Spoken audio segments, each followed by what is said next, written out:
Number one is the patience in problems. Anong sabi ng Ecclesiastes 7:8? Patience is better than pride. Higit na mas mainam ang pagiging matyaga, matiisin, mapagpasensya kaysa sa kapalaluan.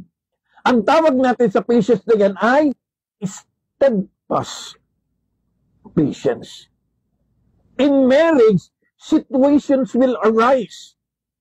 Conflicts will arise.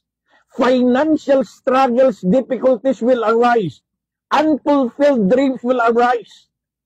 Normal at natural lamang sa isang mag-asawa na talagang magkakaroon ng maraming trials, testing, tribulation, and even temptation. At ito'y gagamitin ng Diyos upang patatagin at patibayin yung haligi ng ating patience in marriage. Kamusta na ang inyong pagsasama? Kayo ba'y nagbabangayan? Hindi nagkakaunawaan? May mga bagay na pinag-aawayan?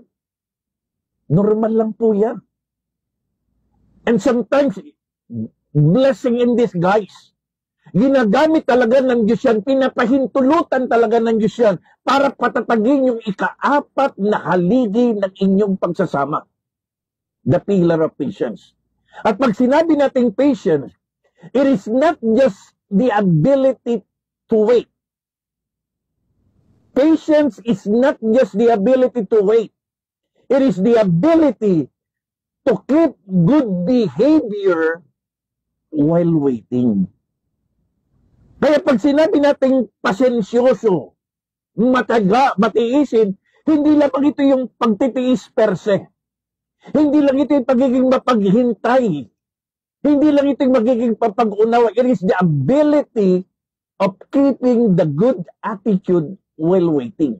Na habang tayo dumadaan sa mga conflicts, financial struggles, difficulties, nandun po yung good attitude ng bawat mag-asawa. Hindi nagpupunuan. Hindi nagsasabong, hindi nag-aaway, lumulukod sa panalangin. Take note. Patience in marriage means patatagan, patibayan, hindi pabilisan. Tama o may tama?